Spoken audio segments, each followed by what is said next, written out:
Hey guys, I just wanted to make a short video on the Diablo 4 quarterly update from December of 2020.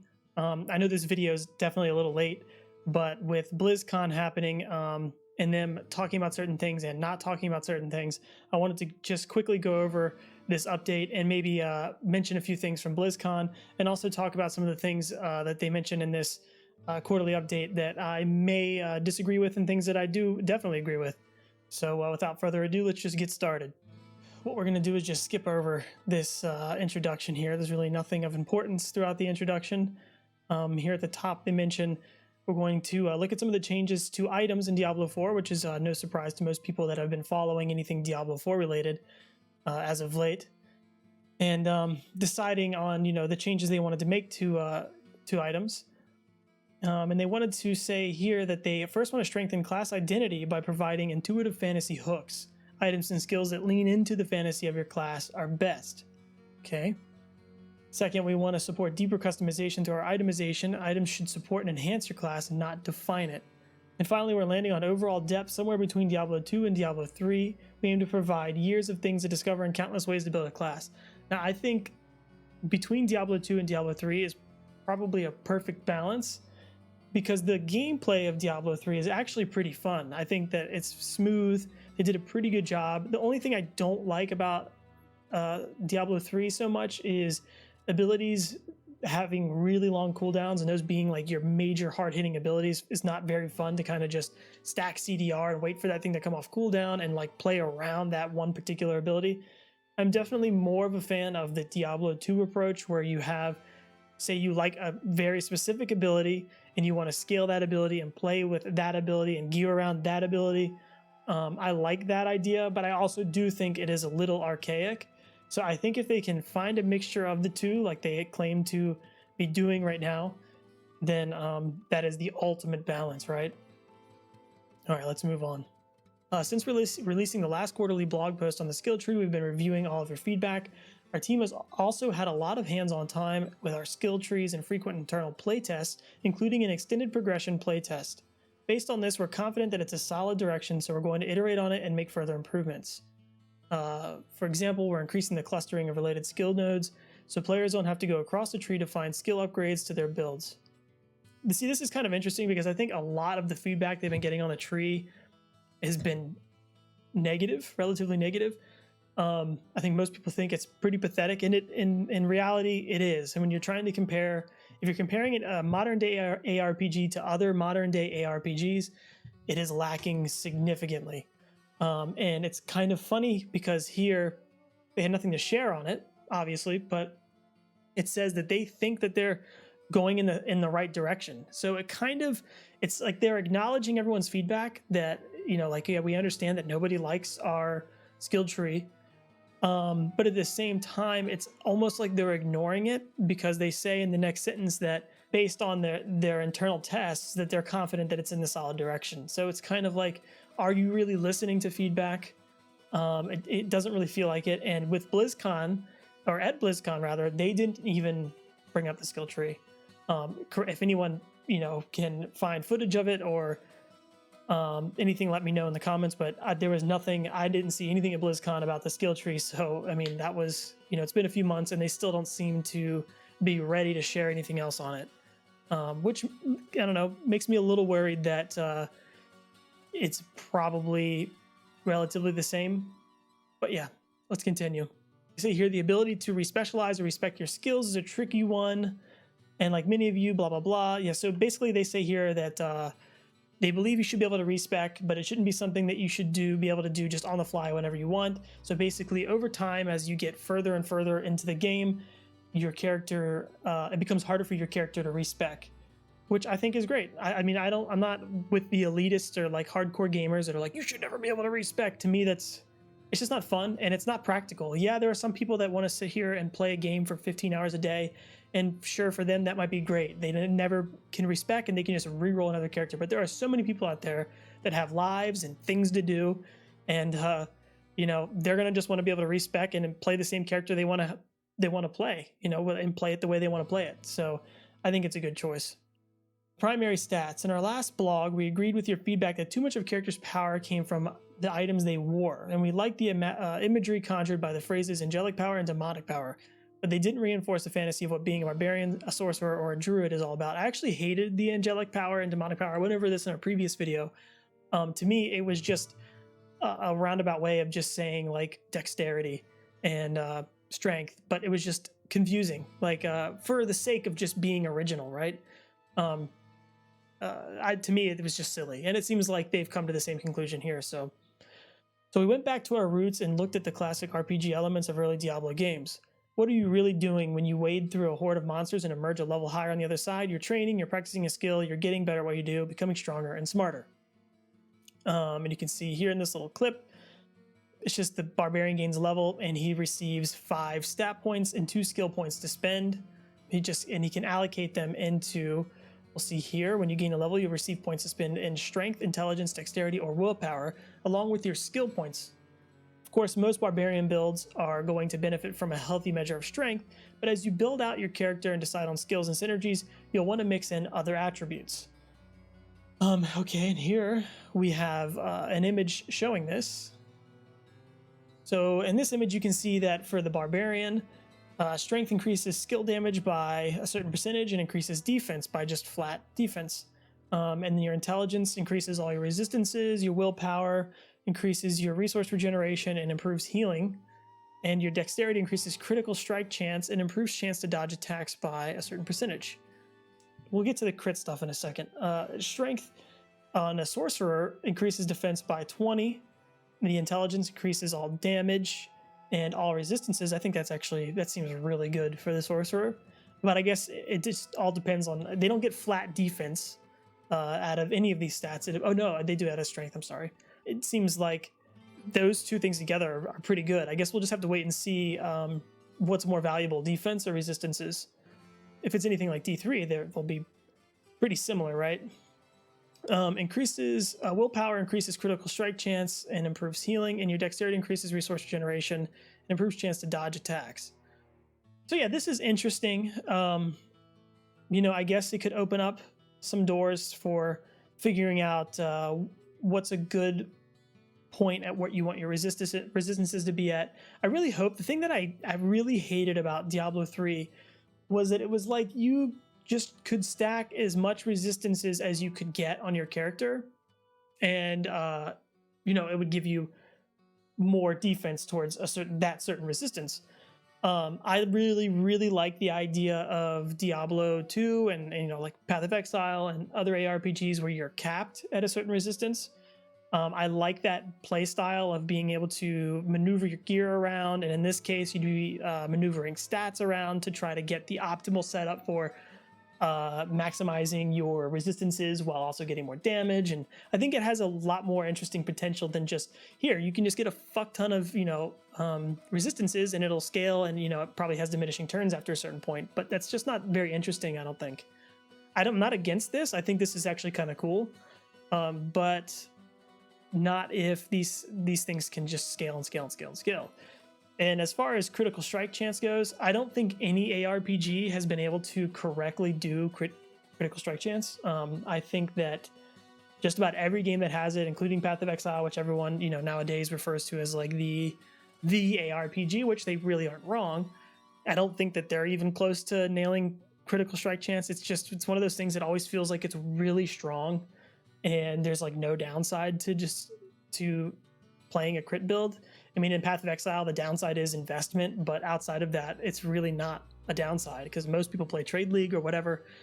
I would like to see something like, the more crit chance you have, maybe like the less accuracy you get. So like the higher the crit chance, the more you have to find accuracy on gear or something like that, right? Like there's a trade-off.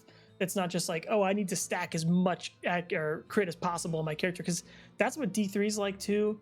It's not interesting. It's not fun.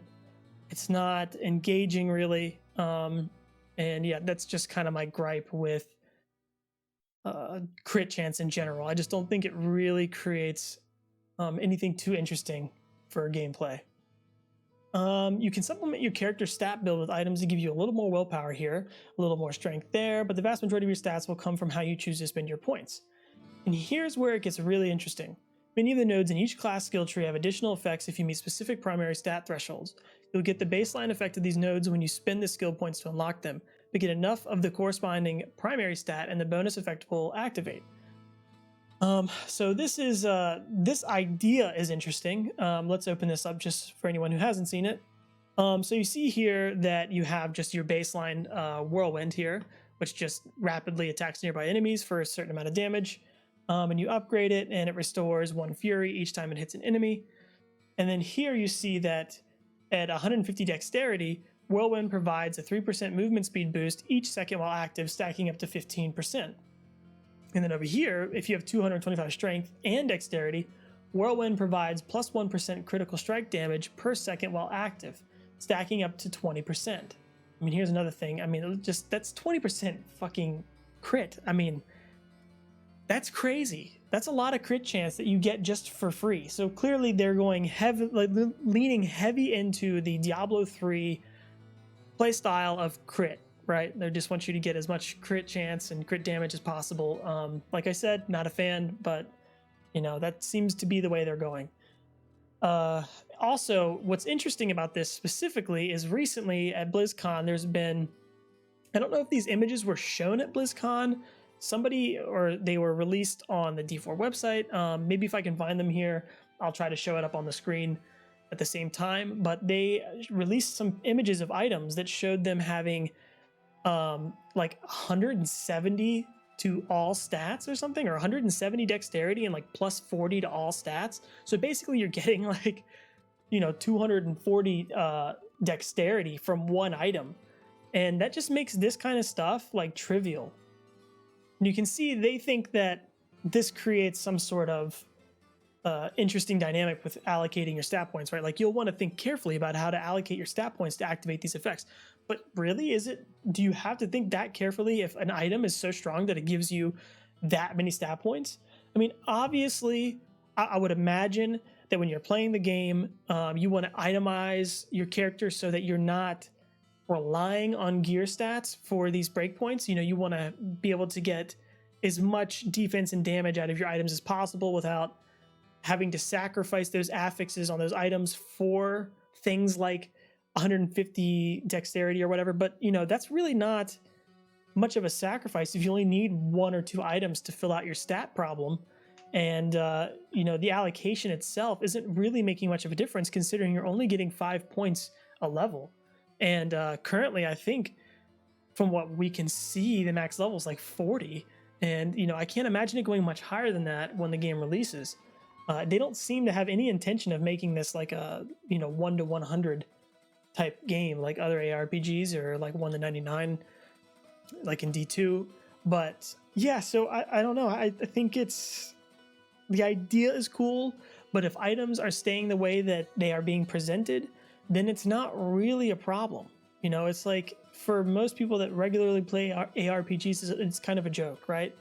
And you know, I think this might be their way. You know how Blizzard likes to pander to a more casual audience, and you know, seems to be their way of doing that. Okay, so let's move on. Weapon types. As we hinted at in our last blog, we're making substantial changes to core itemization. We'll start by looking at many different weapons available in classes in Diablo 4. Our weapon types look visually distinct and have meaningful effects on gameplay through features like the Barbarian's Arsenal. We've also done a lot of work in the game engine to make weapons feel more real and physical, like the Barbarian carving a trough through the ground with their mace during upheaval. So I'm assuming that, you know, if you use another weapon type, it won't be this same animation. That's cool. It's like a flavor thing, right? And I think it's definitely neat, but it's one of those things where people don't really care that much. And like, I think at first, and seeing it now, it's really cool, right? It's like, wow, this is awesome. It's like when, I don't know if you know anyone here or anyone watching is familiar with Mortal Kombat, but I love the Mortal Kombat franchise. And, you know, I love anytime they release new characters. I love seeing all the fatalities and stuff they add into the game. But you know, when you're playing the game, the fatalities, when you see all that stuff the first time, it's like, wow, that fatality was insane. It's so gruesome. But you see it for the 5th or 6th time, you're like, okay, it's a fatality. I've seen this before. You see it for the 20th, 30th time, you're like, okay, Jesus Christ, I could go the rest of my life without seeing this again. obviously it's not like exactly the same, but I think it's pretty similar where it's like, yeah, this is cool, but we care. I think most people care way more about gameplay and the interactions of weapon types, not so much, hey, look at this animation that is different because of a different weapon you're using. You know what I mean? But I do think animations play a huge role in the way a game feels, which is still really important. I mean, look at Path of Exile. The animations are you know grotesque, and you can see they did do some revamps not too long ago, but it definitely makes a big difference when you play a game like Diablo 3 compared to Path of Exile. Like the animations in Diablo 3 are just leaps and bounds, like way better, and the game feels way smoother because of it, in my opinion. But anyway, let's continue. Characters in Diablo 4 use their weapons to perform skills and channel magical power, but something was still missing. Wands should be faster than quarterstaffs. It's kind of funny, but something was still missing. Wands should be faster than quarterstaffs. You don't say. Like, it's kind of worrisome that that's not something that they didn't already think about, right? Like, I mean, okay. And swords and maces should do different things. Okay. To see what that feels like in action, we've added weapon speeds and inherent characteristics to all weapons in our latest internal test environment. I love this. I think this is great. So here you can see they have a wand and a staff, right? So the wand does less damage, but has a very fast attack rate, and the staff has a slow attack rate. And you can also see that the wand has plus 3% critical strike chance, while the staff has plus 6% resource regeneration. Those are things that you're going to see on every single staff and every single wand. That I am not a fan of. I mean, I am a fan of the fact that weapon types have very specific modifiers or affixes that are on those weapon types only, but I would much prefer that there's different types of wands, different types of staves, different types of swords, and so on, and those different types have different affixes that are always on them, right? That way, if they haven't mentioned anything really about crafting, so we don't know if there's going to be like significant amounts of crafting or anything like that. But in ARPGs, it's all about trying to find those specific items, those specific pieces of gear that fit your guy perfectly, right? And I think this just kind of, you're already lowering the bar, right? You're already setting the game up to not have more depth than it could have, like early on when you already have the control to implement these things right now. So I think that they really should rethink this idea of applying the same thing to every single weapon type, and they should consider having different types of wands with different types of affixes that can roll on those different wands, right? I think that's way more interesting. It opens up way more depth for the game, and I think it's just more fun. I mean, these affixes aren't really anything to write home about, right? Like plus 3 crit chance and plus 6 resource regeneration isn't really anything too insane. So it's not like, oh my god, I need that. But I guess it does kind of add a little bit of something to your build. Also, it says here, which I think this is important to mention, is that there's 2 different weapon choices for a level 20 sorceress. So these are sorcerer specific. You're not going to be using a wand or a staff on a druid, it looks like. Which, I'm okay with that. I think some people really want this game to be Path of Exile or something where you can use anything and everything on every character. And I do agree to a certain extent with some of that stuff, but this game is still Diablo. I think when you try to stray too far away from what Diablo 2 was and make it more into something what Path of Exile is, and you're not really Diablo 2, or you're not really Diablo anymore, right? So I think having some items that are class specific, it's like that's Diablo, right? I mean, that's just the way the game's been in the franchise. So I think it's not bad, but I think they should do it sparingly, right? And I definitely think that there should be weapons and stuff that can be shared across multiple characters, which I'm sure there will be. I'm sure daggers and stuff like that and other items everyone will be able to use. We'll just have to wait and see. Okay, so you see here in general, one-handed weapons excel at letting you attack faster, and two-handed weapons are slower and hit harder. So there's no surprise there. That's not like some innovation thing that Diablo 4 is doing. That's something that's been around in games for God knows how long now. So this isn't really anything special. And the fact that they this was something they decided to do like later on, it wasn't something they were already thinking about. It's a little concerning because it's, you know, very typical of an RPG type game.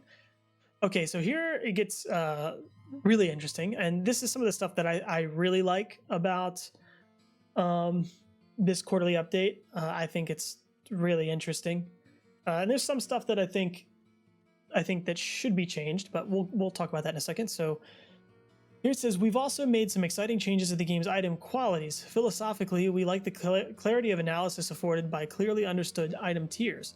In other words, we think players of all skill levels benefit from not having to scrutinize every single item that drops to see if it might be an upgrade for them.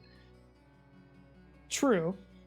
Blue magic items are good, but yellow rares are usually better. Okay.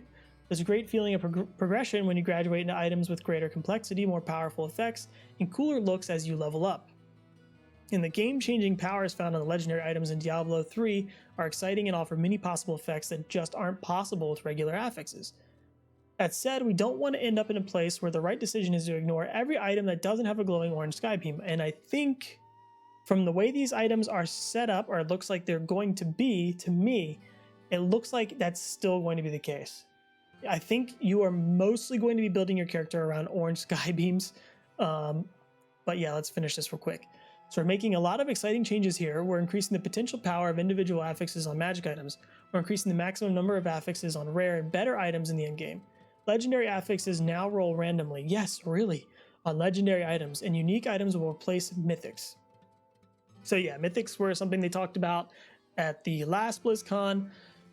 They weren't really interesting. The only interesting thing about them was that these legendary affixes or whatever could roll on any item, which is the one thing that they're rolling into their new legendary items. So magic items can now have the most powerful regular affixes, while rare items get up to 5, and legendary items have 4 regular affixes and 1 legendary affix. And down here, you have legendary affixes. You can think of legendary items as rare items with 1 affix replaced with a legendary effect. These new legendary affixes work just like regular affixes in that they can roll randomly on different items and in different slots. Many can be used by any class, while some are specific to a particular class. Now, this is what I was talking about. Let's pop this image up. Basically, you can get a legendary affix, like when you stand inside your own damaging ground effects, you increase the damage they deal by 27%. And you can roll this on multiple or different pieces of gear. Here they show a pair of boots with it, and they show a chest piece with it. So here's my thing. To me, the way I look at this is these are like the new rare items, right? Like, so everyone basically, like, everyone wanted the character or characters to have like rare items to be useful. And I think in a game like Path of Exile, where you can have a lot of the characters you play in that game can be wearing multiple pieces of rare pieces of gear because they're really, really good. And that's just a lot of that has to do with their crafting system, right? But I think like when you have like these powers here that just flat increase your damage by 27%, that's huge, right? And then you'll have other ones that I'm sure, like here you go, increase the duration of your defensive skills by 38%. That's huge, 38%. And you're gonna have, I'm assuming they're gonna have tons of these, right? Ones that make your defense better and one that make your offense better, and it's gonna be by a significant margin. And what rare item in the game is going to compete with that, right? Because in my mind, it's like, okay, so you get one less affix, one less normal affix for a legendary affix that is going to make your character substantially stronger in one way or another, right?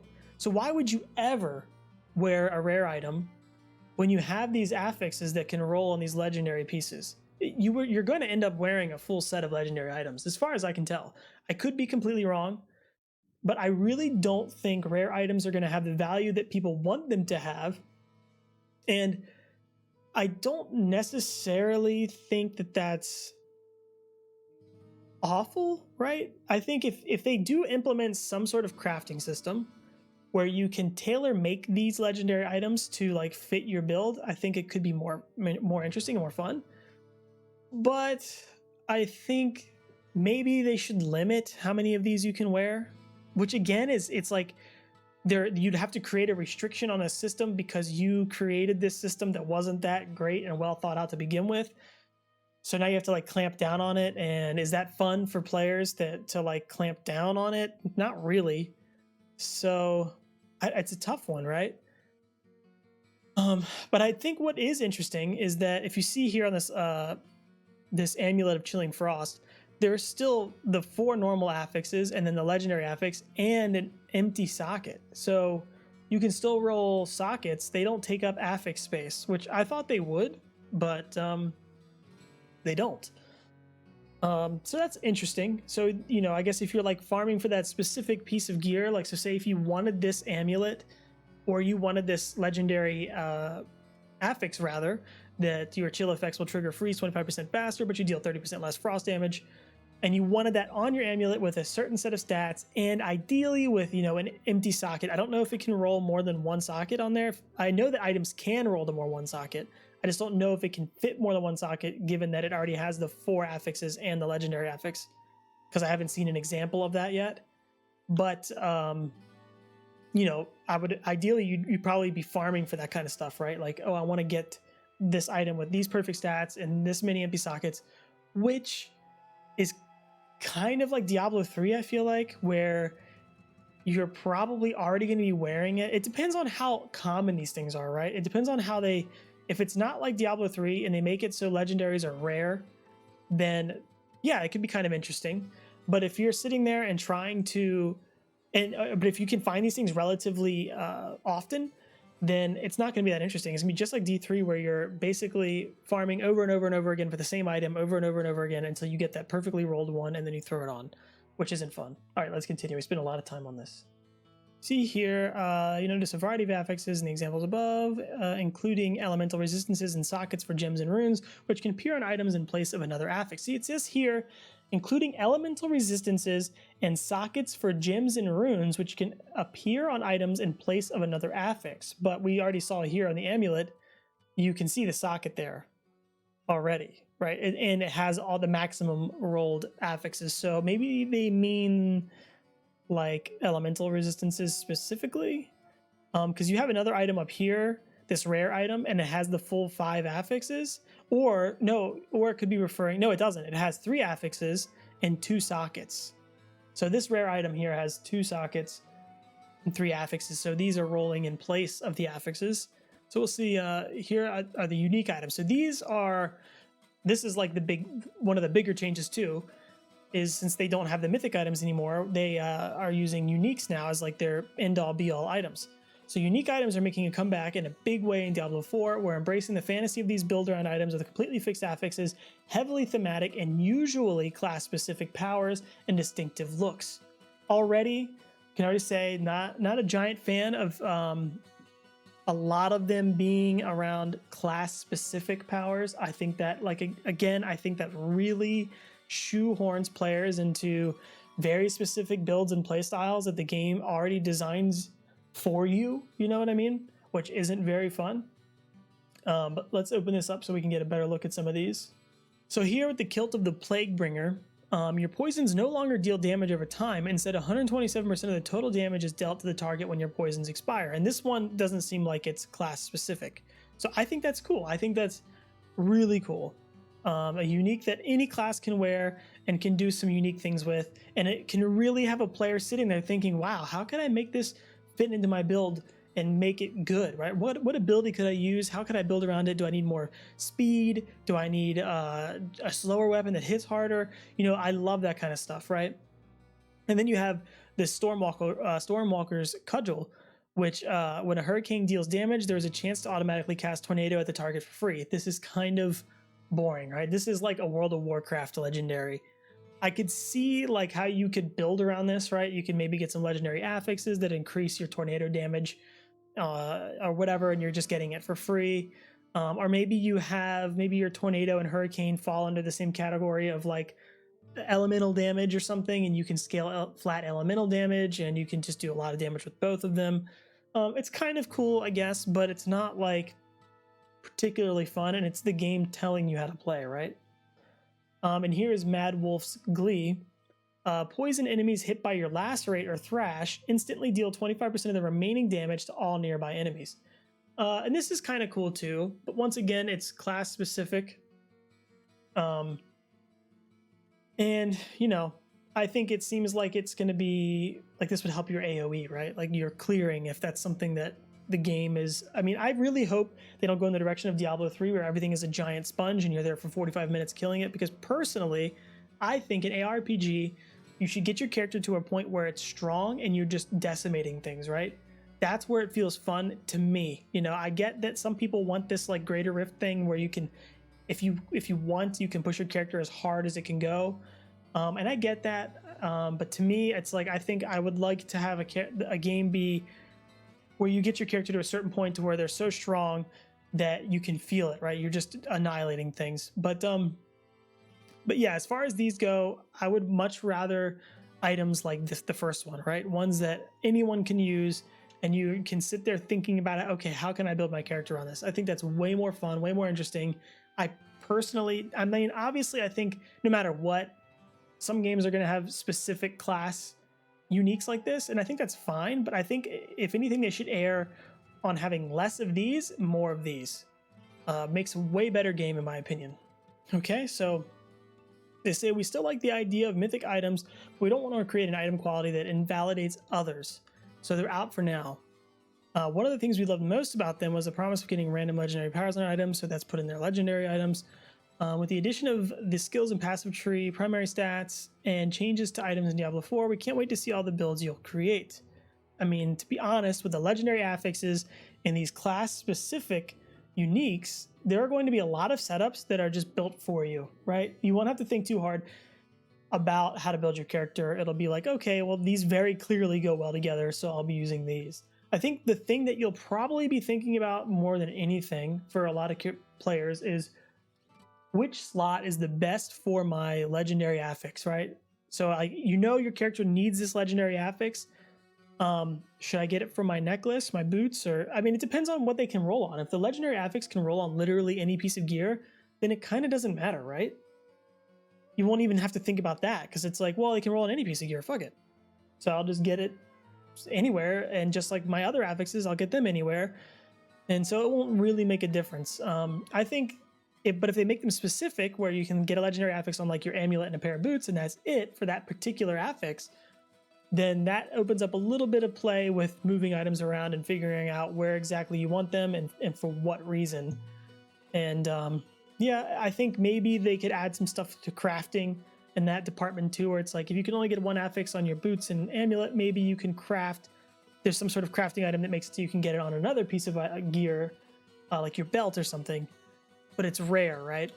Anyway, they say maybe you'll focus on skill augmented by uniques we design, create something from scratch out of a different legendary affixes, discover a creative pairing of primary stats with specific skills, or even incorporate the odd, rare, or magic item to maximize a specific affix to great effect.